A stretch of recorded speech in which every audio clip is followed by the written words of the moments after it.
Hello friends, welcome to Kavin Thanu vlogs. இந்த வீடியோவில் முருகப்பெருமானுக்கு செவ்வாய்க்கிழமைகளில் விரதம் இருக்கிறது எப்படி, செவ்வாய்க்கிழமைகளில் விரதம் இருந்து வழிபாடு செஞ்சால் எந்த மாதிரி பலன்கள் எல்லாம் நமக்கு கிடைக்கும் அப்படிங்கிறத இந்த வீடியோவில் பார்க்கலாம். அதோட பூஜை அறையில் போடக்கூடிய மா கோலத்துக்கு இன்ஸ்டண்ட்டாக நான் மாவு ரெடி பண்ணி அதை யூஸ் பண்ணிட்டு இருக்கேன். அதை நீங்கள் எப்படி ரெடி பண்ணுறீங்க அப்படின்னு கேட்டிருந்தீங்க. அதை இந்த வீடியோவில் செய்முறை விளக்கத்தோட டீட்டெயில்டாக கொடுத்துருக்கேன். வேணும் அப்படிங்கிறவங்க வீடியோவை மிஸ் பண்ணாமல் கடைசி வரைக்கும் பாருங்கள். தைப்பூச விரதம் இருக்கிறதால தினந்தோறும் சட்கோண கோலம் மாற்றிட்டு இருக்கேன். அதனால் ரெகுலராக என்னால் தினமும் பச்சரிசி ஊற போட்டு அதை அரைச்சி என்னால் கோலம் போட்டுட்டு இருக்க முடியாது. அதனால இந்த மாதிரி இன்ஸ்டண்ட்டாக இருந்துச்சு அப்படின்னா நம்மளுக்கு டக்குன்னு எடுத்து யூஸ் பண்ணுறதுக்கு ஈஸியாக இருக்கும். இது அப் டு 3 months வரைக்குமே நம்ம வச்சு யூஸ் பண்ணிக்கலாம். நம்ம எந்த அளவுக்கு காய வைக்கிறோமோ அந்த அளவுக்கு நம்ம வச்சு யூஸ் பண்ணுற மாதிரி இருக்கும். பூஜை அறையில் யூஸ் பண்ணக்கூடிய மஞ்சள் கலக்காத அரிசி இருக்கும் இல்லையா, வேலுக்கு கீழே வைக்கிறது, அந்த மாதிரி அரிசியெல்லாம் நான் இந்த மா கோலத்துக்காக எடுத்து யூஸ் பண்ணிப்பேன். அரிசி நம்ம எந்த அளவுக்கு நல்ல அந்த தண்ணி தெளிகிற வரைக்கும் வாஷ் பண்ணுறோமோ அந்த அளவுக்கு இந்த கோலம் மாவு நல்ல வெள்ளையாக இருக்கும். நம்ம கோலம் போடும்போது வெள்ளையாக தெரியும். கோலத்துக்கு தானே அப்படின்னு சொல்லி ஏனோ தானோன்னுட்டு ஒரு வாட்டி 2 வாட்டி நம்ம வாஷ் பண்ணிவிட்டு அப்படியே அரைச்சி எடுத்து வச்சோம் அப்படின்னா ஒரு மாதிரி டல்லாக தெரியும், பளிச்சுன்னு தெரியாது. அரிசி நல்லா வாஷ் பண்ணி ஊற போட்டுட்டேன். இப்போ செவ்வாய்க்கிழமைகளில் விரதம் இருந்தால் எந்த மாதிரி பலன், எந்த மாதிரி விரதம் இருக்கணும், முருகப்பெருமானுக்கு உகந்த அர்ச்சனை ஏது, மலர்கள் ஏது, நிவேதனம் எந்த மாதிரி எல்லாம் வைக்க அப்படிங்கறத இந்த வீடியோல டீடைலா சொல்றேன். செவ்வாய்க்கிழமை அப்படினாலே முருகப்பெருமானுக்கு உகந்த நாள், இது எல்லாருக்குமே தெரியும். ஆனா அந்த முருகப்பெருமானுக்கு செவ்வாய்க்கிழமை பர்டிகுலரா அந்த நாள் மட்டும் ஏன் அவ்வளோ சிறப்பா முருகப்பெருமானுக்கு செவ்வாய்க்கிழமைகள்ல வழிபாடு செய்யறோம்? பர்டிகுலரா அந்த நாள் மட்டும் செவ்வாய்க்கிழமை அப்படின்னாலே முருகப்பெருமானுக்கு உகந்த நாள் அப்படின்னு ஏன் சொல்றாங்க அப்படிங்கறத முதல்ல தெரிஞ்சுக்கணும். பொதுவா செவ்வாய்க்கிழமைகள்ல வழிபாடு அப்படின்னா பொருளாதார ரீதியா நம்ம கொஞ்சம் முன்னேறணும், வருவாய் கொஞ்சம் அதிகரிக்கணும் அப்படின்னு சொல்லி பெருமானுக்கு விரதம் இருந்து வழிபாடு செய்வோம். இந்த மாதிரி பொருளாதார ரீதியான பிரச்சனைகளை தீர்த்து வைப்பவர், பொருளாதார நிறைவை தருபவர் அப்படின்னா செவ்வாய் பகவான் தான். அங்காகரன் அப்படின்னு சொல்லப்படுற செவ்வாய் பகவானுக்கு உரிய தெய்வமாக முருகப்பெருமான் இருக்காரு. முருகப்பெருமான் மட்டும் இல்ல, சக்தி தேவி அம்பிகையும் செவ்வாய் பகவானுக்கு உரிய தெய்வமாக இருக்காங்க. இதனாலதான் சக்தி வழிபாடு, முருகப்பெருமானுடைய வழிபாடெல்லாம் செவ்வாய்க்கிழமைகள்ல ரொம்பவே சிறப்பா நடக்கும். சக்தி தேவி அம்பிகையையும் முருகப்பெருமானையும் செவ்வாய்க்கிழமைகள்ல விரதம் இருந்து வழிபாடு செய்யறது மூலியமா பணக்கவலைகள் நீங்கும், பொருளாதார ரீதியா நம்மளோட வளர்ச்சி அப்படிங்கிறது அமோகமா இருக்கும். இந்த மாதிரி வழிபாடு செய்யும் போது செந்நிற ஆடை உடுத்தி இந்த வழிபாட்டில் பங்கேற்பது அப்படிங்கிறது ரொம்ப சிறப்பு தரக்கூடியது. நிவேதனமா செந்நிற கனி வைத்து தீபாராதனை காட்டி வழிபாடு செய்யறது ரொம்ப சிறப்பு தரக்கூடியது. ஆதுளை பழம், செவ்வாழை, ஆப்பிள், இந்த மாதிரி சிகப்பு நிற பழங்கள் முருகப்பெருமானுக்கு செவ்வாய்க்கிழமைகள்ல நிவேதனமா வச்சு படைங்க. செவ்வரளி பூ இருந்தா ரொம்ப ரொம்ப சிறப்பு. அப்படி இல்லை அப்படிங்கிற பட்சத்துல உங்ககிட்ட என்ன மலர்கள் இருக்கோ அதை வச்சு அர்ச்சனைக்கு யூஸ் பண்ணிக்கலாம். செந்நிற மலர்களும் பெருமானுக்கு ரொம்பவே சிறப்பு தரக்கூடியது. இந்த செம்பருத்தி பூ, இந்த மாதிரி சிகப்பு நிற மலர்களும் முருகப்பெருமானுக்கு செவ்வாய்க்கிழமை விரத நாட்கள்ல அர்ச்சனைக்காக யூஸ் பண்ணலாம். செவ்வாய்க்கிழமை முருகப்பெருமானுக்கு ஏன் உகந்த நாளா சொல்றாங்க, முருகப்பெருமானுக்கு அர்ச்சனைக்காக எந்த மாதிரி மலர்கள் எல்லாம் யூஸ் பண்ணலாம், முருகப்பெருமானுக்கு என்ன மாதிரி நிவேதனம் எல்லாம் வைக்கலாம், முருகப்பெருமானுக்கு விரதம் இருந்து வழிபாடு செய்யும் போது எந்த நேரத்துல உடை அணிந்து வழிபாடு செய்யணும், இதெல்லாம் ஓரளவுக்கு டீட்டெயில்டா சொல்லிட்டேன். இப்போ செவ்வாய்க்கிழமைகள்ல எந்த மாதிரி விரதம் இருக்கணும், அந்த மாதிரி இருந்தா என்ன மாதிரி பலன்கள் கிடைக்கும் அப்படிங்கிறத பார்க்கலாம். கார்த்திகை நட்சத்திரம் அப்படி இல்லைன்னா விசாக நட்சத்திரம் வரக்கூடிய செவ்வாய்க்கிழமைகளில் விரதம் இருந்து வழிபாடு செய்கிறோம் அப்படின்னா அதுக்கான பலன் அப்படிங்கிறது ரொம்ப அதீதமாக இருக்கும். இந்த மாதிரி நாட்களில் வேலை வணங்குவதே வேலை என்று சொல்லி வீட்டில் வேல் வழிபாடு செய்யறது ரொம்ப சிறப்பான பலன்களை கொடுக்கக்கூடியது. நம்மளோட வீட்டு பூஜை அறைக்கு நடுவில் ஒரு சட்கோண கோலம் போட்டுக்கோங்க. அந்த சட்கோண கோலத்துக்கு நடுவில் வேல் வச்சிருந்தீங்கன்னா அந்த வேலை எடுத்து சென்டரில் வச்சுக்கோங்க. சட்கோண கோலத்துக்கு சுற்றிலும் அந்த கூர்மையான பகுதியை நோக்கி 6 வெற்றிலை வச்சு அதுக்கு மேல 6 விளக்கு வச்சு வழிபாடு செய்கிறது அப்படிங்கிறது ரொம்ப ரொம்ப சிறப்பு. இந்த மாதிரி 6 தீபங்கள் இட்டு 6 முகன வழிபாடு செய்யறது மூலியமா எல்லாவித சீரும் சிறப்பும் நம்மள சேரும். இந்த வழிபாடு செய்யும் போது முருகப்பெருமான், வள்ளி தெய்வியான இவங்க 2 பேர் கூட இருக்கிற மாதிரி உருவப்படம் இருந்தா அதை முன்னாடி வச்சுக்கோங்க. அது கூடவே விநாயகருடைய உருவச்சிலை அப்படி இல்லைன்னா உருவப்படம் எடுத்து முன்னாடி வச்சுக்கோங்க.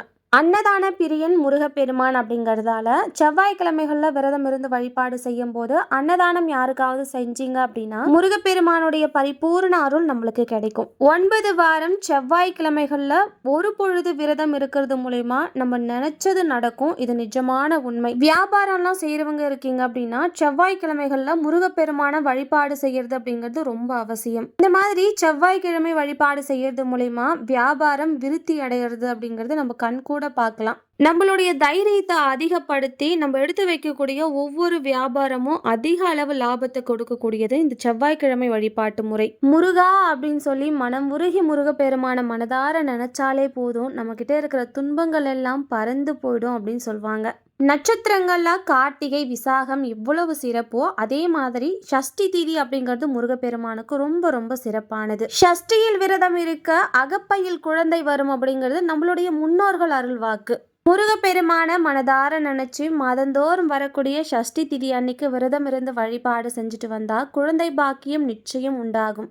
அதுலேயும் செவ்வாய்க்கிழமைகள்ல இந்த சஷ்டி தீதி அமைஞ்சிடுச்சு அப்படின்னா அதற்கு மாபெரும் சக்தி இருக்கு. விரத நாட்கள்ல கந்த சஷ்டி கவசம், ஸ்கந்த குரு கவசம், வேல்மாறல் இந்த மாதிரி முருகப்பெருமானுக்கே உகந்த பாடலை பாராயணம் செய்யறது, டைம் கிடைக்கும் போதெல்லாம் முருகப்பெருமானுடைய சன்னதிக்கு போயிட்டு வர்றதெல்லாம் ரொம்பவே உன்னதமானதுங்க. சரி, ஓகே, விரதம் இருக்கணும், விரதம் இருந்தால் இந்த மாதிரி பலன்கள் எல்லாம் கிடைக்கும், அது ஓகே. விரதம் இருந்து தான் வழிபாடு செய்யணுமா அப்படின்னா அந்த மாதிரி எதுவும் கிடையாது. தூய்மையான பக்தியோட வழிபாடு செஞ்சாலே போதும். அப்புறம் எதுக்கு இந்த விரதம் பலன்கள் இதெல்லாம் எதுக்கு சொல்லணும்? எந்த கடவுளும் நம்மளோட உடலை வருத்தி அவருக்கு விரதம் இருந்து வழிபாடு செய்யணும்னு சொல்லலை. ஆனால் நம்ம இந்த விரத முறைகளை நீண்ட நெடிய காலமாக ஃபாலோ பண்ணிட்டு வரோம். இதன் மூலயமா நிறைய பலன்கள் கிடைச்சிருக்கு அப்படிங்கிறதையும் ஸ்ட்ராங்காக பிலீவ் பண்ணுறோம். இந்த விரதம்னு இல்லை, சஷ்டி விரதமாக இருக்கட்டும், செவ்வாய்க்கிழமைகள் இருக்கக்கூடிய விரதமாக இருக்கட்டும், தைப்பூச விரதமாக இருக்கட்டும், பௌர்ணமி, அமாவாசை, இந்த மாதிரி எந்த விரதமாக இருந்தாலும் சரி அது விரதம் தான். அது நம்ம ஃபாலோ பண்ணிக்கிட்டு இருக்கோம். இந்த மாதிரி விரதம் எல்லாம் இருக்கணுமா, ஏன் இருக்கணும் அப்படிங்கிற ஒரு சில கேள்விகளுக்கு நான் சொல்கிற பதில் யூஸ்ஃபுல்லாக இருக்கும். அது என்ன பதில் அப்படின்னா, நம்மளுடைய உடல் அப்படிங்கிறது ஒரு இயந்திரத்தை, ஒரு மெஷின் போல தான் ரன் ஆகிட்டு இருக்கு. அது எல்லாருக்கும் தெரிஞ்ச ஒரு விஷயம்தான். வெளியில மெஷின்லாம் எப்படி ரன் ஆகிட்டு இருக்கோ அதே மாதிரி தான் நம்மளுடைய உடல் உறுப்புகளும் உள்ளுக்குள்ள எந்திரம் போல, அந்த மெஷின் போல ரன் ஆகிட்டு இருக்கும். இது ஒரு தொழிற்சாலை, ஃபேக்டரி ஒர்க் மாதிரி தான் வச்சுக்கோங்களேன். ஒரு மெஷின் ஒர்க் ஆகுது அப்படின்னா அதுக்கு தேவையானது தேவையில்லாததுன்னு இருக்கும் இல்லையா? தினந்தோறும் நம்மளுக்கு மெயினான வேலை என்ன? சாப்பிட்றது. எல்லாத்தையும் போட்டு அந்த வயிற்றுக்குள்ளே திணிக்கிறது. 3 வேளை, 4 வேளை, 5 வேளை, இதுக்கிடையில நொறுக்கு தீனி அப்படின்னு சொல்லி போய்கிட்டே இருக்கும். அதுக்கு முறைப்படி தண்ணி ஊற்றி அரைக்கிறோமா? அதெல்லாம் கிடையாது. நம்ம சௌகரியத்துக்கு நம்ம தள்ளிக்கிட்டே இருக்க வேண்டியது தான். அதெல்லாம் ஸ்டொமக்கு, நம்மளுடைய ஆர்கன்ஸ்லாம் அதை அக்செப்ட் பண்ணுதோ இல்லையோ, நம்மளுடைய கடமை சாப்பிட்றது. அதை அப்படியே தள்ளிக்கிட்டே இருக்கணும். அதுதான் மெயின் கடமையாக நம்ம செஞ்சிட்ருக்கோம். இந்த மாதிரி தள்ளி தள்ளி தள்ளி அந்த மெஷினுக்கு நம்ம எங்கே ஓய்வு அப்படிங்கிறது ஒன்று கொடுக்குறோம். என்னைக்காவது ஓய்வு அப்படிங்கிறது அதுக்கு கொடுக்கணும்ல. நம்ம அந்த ஓய்வு கொடுத்தா தானே சீர்வர அது இயங்கும். ஓய்வே கொடுக்காம ஒரு மெஷினை ரன் பண்ணிக்கிட்டே இருக்கோம்னா ஒரு ஸ்டேஜில் அதுலேருந்து போக வெடிஞ்சிருங்க. அதே மாதிரி தான் மனிதனுடைய உடலும், மனிதனுக்கு உள்ள இருக்கிற அந்த உறுப்புகளும், அந்த ஆர்கன்ஸ் அப்படின்னு சொல்லப்படுற அதுக்கு ஓய்வு அப்படிங்கிறது நிச்சயமாக தேவைப்படும்.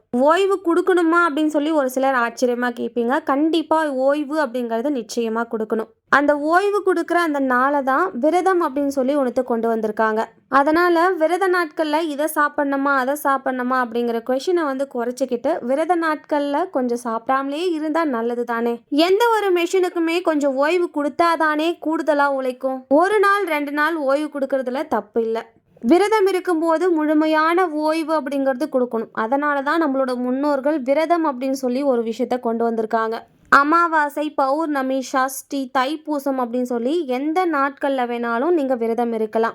அவர்களுடைய சௌகரியத்தை பொறுத்து ஒரு நாள் சூஸ் பண்ணிக்கோங்க. உங்களால் எந்த நாளில் விரதம் இருக்க முடியுமோ அந்த நாளை சூஸ் பண்ணி விரதத்தை மேற்கொள்ளுங்க. உடலில் இருக்கக்கூடிய ஆர்கன்ஸை திரும்ப திரும்ப திரும்ப பயன்படுத்துகிறோம். அதுக்கு ஒரு சர்வீஸ் கொடுக்குற மாதிரி நினச்சி அந்த ஒரு நாள் விரதத்தை மேற்கொள்ளலாம். இந்த மாதிரி விரத நாட்களில் நம்ம ஒரு சில விஷயங்களில் கடைப்பிடிச்சே ஆகணும். அதில் விஷயம் நிறைய தண்ணி குடிக்கணும். அது எப்படி? தண்ணி மட்டும் நம்ம ஏன் குடிக்கணும் அப்படின்னு சொல்லி கேட்பீங்க. சாதாரணமாக நம்ம பயன்படுத்தக்கூடிய பொருட்களை நல்லா க்ளீனாக சுத்தமாக வச்சுக்கணும் அப்படின்னா கூட அதுக்கு தண்ணி தேவைப்படும். அப்போது நம்ம ரெகுலராக யூஸ் பண்ணிட்டு இருக்க அந்த நம்மளுடைய உள்ளுறுப்புகளையும் கழுவி சுத்தம் பண்ணணும் இல்லையா? அதற்கு தண்ணீர் அப்படிங்கிற ஒரு விஷயம் ரொம்ப ரொம்ப அவசியம். அதனால் விரதம் எந்த விரதமாக இருந்தாலும் சரி அதிக அளவில் தண்ணீர் குடிச்சு தான் விரதத்தை மேற்கொள்ளணும். வித்தவுட் வாட்டர் நத்திங் இல்லையா, அது விரதத்துக்கும் உட்பட்டது தான். அதனால் நிறைய தண்ணி குடிச்சு விரதத்தை நம்ம கம்ப்ளீட் பண்ணணும். சில பேர் சொல்லுவாங்க, நான் தண்ணி கூட குடிக்காமல் விரதம் இருந்தேன்னு சொல்லுவாங்க. அது ரொம்ப தப்பான ஒரு வழிபாட்டு முறை. அந்த மாதிரி விரதம் இருக்கவே கூடாது. விரதம் இருக்கும்போது தண்ணி நிறைய குடிக்கணும். அதுலேயும் சுடு தண்ணி குடிக்கக்கூடாது. நல்லா கொதிக்க வச்சு அந்த சுடு தண்ணியை ஆற வச்சு குடிக்கலாம். தண்ணி தானே, இந்த தண்ணி கன்சிஸ்டன்சியில் தானே இருக்குது அப்படின்னு சொல்லிட்டு இந்த சூப்பு ஜூஸ் இதெல்லாம் எடுத்துக்க கூடாது. சுத்தமான தண்ணி குடிச்சிட்டு விரதத்தை இருக்கணும். சுத்தமான தண்ணீர், நம்ம எவ்வளோ தண்ணி வேணால் குடிச்சிக்கலாம். அதை தாண்டி வேற எதையும் அருந்தாம விரதம் மேற்கொள்றது தான் நல்லது. தண்ணி குடிக்காமலையும் விரதம் இருக்கக்கூடாது. அது உடல் நலத்துக்கும் மிக கெடுதலை கொடுக்கக்கூடியது. அதுக்கப்புறம் இந்த விரதம் இருக்கிறப்ப தூங்கலாமா அப்படின்னு சொல்லி நிறைய பேருக்கு டவுட் இருக்கு. பகல்ல தூங்கக்கூடாது அப்படிங்கிறது தான் நியதி. பகல்ல கம்பல்சரி தூங்க வேண்டாம். இரவுல தாராளமா தூங்கிக்கலாம். தூங்காம இருக்கக்கூடிய விரதம் அப்படின்னா 2 தான். ஒன்று சிவராத்திரி, இன்னொன்று வைகுண்ட ஏகாதசி. அதை தவிர்த்து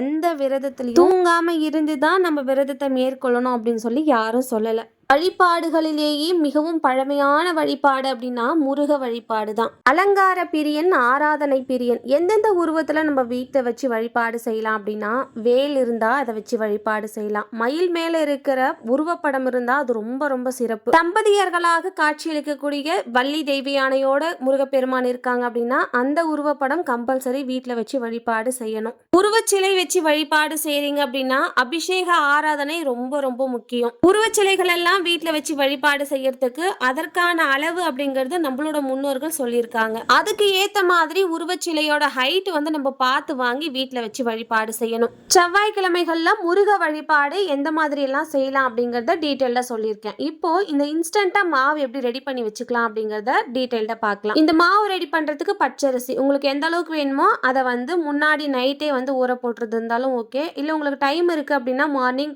ஊற போட்டுட்டு ஒரு 8 ஹவர்ஸ்க்கு அப்புறமா நம்ம அரைச்சி எடுத்துக்கலாம். மினிமம் அப் டு 8 ஹவர்ஸ் ஊற போடுற மாதிரி பார்த்துக்கோங்க. அப்போதான் நல்லா நைஸாக அரைச்சி எடுக்க முடியும். குறைவான நேரம் நம்ம ஊற போட்டு அரைக்க ஸ்டார்ட் பண்ணிட்டோம் அப்படின்னா ஒரு மாதிரி நொறுப்பாக இருக்கும். எவ்வளோ நேரம் மிக்சியில் போட்டு அடித்தாலும் அந்த நொறுப்பு அப்படிங்கிறது இருக்கும். அதனால ஒரு 8 மணி நேரமாச்சும் பச்சரிசி ஊறிடுச்சு அப்படின்னா நல்ல நைஸாக குழப்பாக இருக்கும். அந்த மாவு நம்ம கோலம் போட்டோம் அப்படின்னா நல்லா நைஸாக இழுக்க வரும். அதோட பச்சரிசி நல்ல வெள்ளையா அந்த தண்ணி தெளிகிற அளவுக்கு நல்லா கழுவி எடுத்துக்கணும். சும்மா ஏனோ தானோன்ட்டு ஒரு வாட்டி 2 வாட்டி நம்ம வாஷ் பண்ணி எடுத்தோம்னா கோலம் கொஞ்சம் கருப்பா தெரியுற மாதிரி இருக்கும். இந்த பச்சரிசியை மிக்சர் ஜார்ல சேர்த்துட்டு ஃபர்ஸ்ட் தண்ணி எல்லாம் எதுவுமே ஆட் பண்ணாம ஒரு வாட்டி நம்ம கிரைண்ட் பண்ணி எடுத்துக்கணும். அதுக்கப்புறமா கொஞ்சமா தண்ணி ஆட் பண்ணி நல்லா மைய அரைச்சு எடுக்கணும்.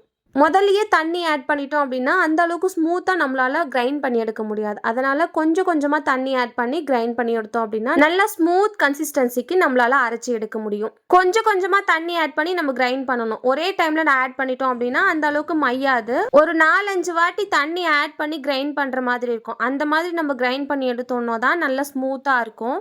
நம்ம எந்த அளவுக்கு அந்த அரிசியை நல்லா வாஷ் பண்ணி எடுக்கிறோமோ அந்த அளவுக்கு கோலம் நல்லா பளிச்சுன்னு நல்லா ஒயிட்டாக தெரியும். அதே போல் நல்ல ஸ்மூத் கன்சிஸ்டன்சியாக நல்ல குழன்னு இருக்கிற மாதிரி நம்ம அரைச்சி எடுத்தோம் அப்படின்னா தான் கோலம் போடும்போது நம்மளுக்கு சுலபமாக இருக்கும். இப்போ தண்ணி விட்டு நல்ல மைய குழன்னு அரைச்சி எடுத்துருக்கோம். இப்போ கொஞ்சமாக நம்ம கையில் எடுத்து இந்த மாதிரி தேய்ச்சோம் அப்படின்னா இந்த சென்டரில் எந்த ஒரு நரப்பும் தெரியக்கூடாது. ஏதாவது நரப்பு இருந்துச்சுன்னா நம்ம கையில் எடுத்து இந்த மாதிரி தேய்க்கும் போதே நம்ம கையில் தட்டுப்படும். அந்த மாதிரி இருந்துச்சுன்னா இன்னும் கொஞ்ச நேரம் கூட நம்ம நல்ல மைய அரைச்சி எடுத்துக்கலாம். ரொம்ப தண்ணி ஊற்றியும் நம்ம அரைச்சி எடுக்க வேணாம். ஏன்னா நம்ம காய வைக்கும் போது ரொம்ப நாள் காய வைக்கிற மாதிரி இருக்கும். அதனால ஓரளவுக்கு இந்த மாதிரி ஸ்மூத் கன்சிஸ்டன்சி வர அளவுக்கு நம்ம தண்ணி ஊற்றி அரைச்சோம்னாலே போதும். தண்ணி எந்த அளவுக்கு நம்ம ஊற்றி அரைக்கிறோமோ அந்த அளவுக்கு நம்ம காய வைக்கிற மாதிரி இருக்கும். ரொம்ப நாள் காய வைக்கிற மாதிரி இருக்கும். அதனால ஓரளவுக்கு நம்ம தண்ணி குறைச்சிக்கலாம். ஒரு அகலமான பிளேட் எடுத்துக்கிட்டு நம்ம அரைச்சி வச்சிருக்க அந்த மாவு நம்ம ஊற்றி இந்த மாதிரி ஸ்ப்ரெட் பண்ணி நம்ம வெயிலில் காய வைக்கணும். பாத்திரம் குறுகி இருக்கிற மாதிரி எடுத்தீங்கன்னா அந்த அளவுக்கு சீக்கிரமா காயாது. இந்த மாதிரி கொஞ்சம் பெரிய பிளேட்டா எடுத்து அந்த மாவு ஸ்ப்ரெட் பண்ணி வெயில்ல ஒரு 1 or 2 days வச்சோம்னாலே நல்லா காஞ்சி வந்துடும். நான் ஒரு 5 days அபோவ் வைப்பேன். ஏன்னா நான் குவான்டிட்டி கொஞ்சம் அதிகமாக செஞ்சு வச்சுப்பேன். ஒரு 3 monthsக்கு ஆகிற மாதிரி மாவு இன்ஸ்டன்டா ரெடி பண்ணி வச்சுக்கிறது. அதனால நான் ஒரு 5 days அந்த மாதிரி காய வச்சு எடுத்து வச்சுப்பேன். நல்ல வெயில் காயுது அப்படின்னா 1 ஆர் 2 டேஸே போதும். நம்ம எவ்வளோ குவான்டிட்டியில் செஞ்சாலும் நல்ல வெயில் இருந்தால் 1 ஆர் 2 டேஸே போதும். இப்போல்லாம் தை மாதம் கூட மழை வருது அப்படிங்கிறதால நான் வந்து ஒரு 5 டேஸ் அந்த மாதிரி நல்லா காய வச்சு எடுத்து வச்சுப்பேன். ஏன்னா அந்த அளவுக்கு நம்ம காய வச்சோம் அப்படின்னா தான் நம்ம கொஞ்சம் நாளைக்கு வச்சு யூஸ் பண்ணுற மாதிரி இருக்கும். ஈரப்பதம் இல்லாத மாதிரி ஒரு டப்பாவில் போட்டு வச்சுக்கிட்டோம் அப்படின்னா அப் டு 3 மந்த்ஸ் வரைக்குமே யூஸ் பண்ணலாம். 3 மந்த்ஸ்க்கு அப்புறமா கூட நம்ம யூஸ் பண்ணலாம். ஆனால் அதுக்குள்ளவே காலி ஆகிடும். ரெகுலராக மாவுக்கோளம் போடுறவங்களுக்கு இந்த மாதிரி இன்ஸ்டண்ட்டாக மாவு ரெடி பண்ணி வச்சுக்கிட்டோம் அப்படின்னா ரொம்ப ஈஸியாக இருக்கும். ஷார்ட்ஸ்ல அப்லோட் பண்ணியிருந்தப்ப நிறைய பேர் பார்த்துட்டு கேட்டிருந்தீங்க. அதனால தான் செய்முறை விளக்கத்தோட இந்த வீடியோவில் நான் கொடுத்துருக்கேன். இந்த வீடியோவில் நான் ஷேர் பண்ணியிருக்க விஷயங்கள் உங்களுக்கு யூஸ்ஃபுல்லாக இருந்திருக்கும்னு நம்புறேன். இந்த வீடியோ பிடிச்சிருந்தா லைக் ஷேர் பண்ணிட்டு நம்ம சேனலை சப்ஸ்கிரைப் பண்ணி வச்சுக்கோங்க. கவின் தனு விளாக்ஸ்க்கு சப்போர்ட் பண்ணுங்க. நெக்ஸ்ட் ஒரு இன்ட்ரெஸ்டிங்கான விளாக்ல பார்க்கலாம். Bye from Thulasi.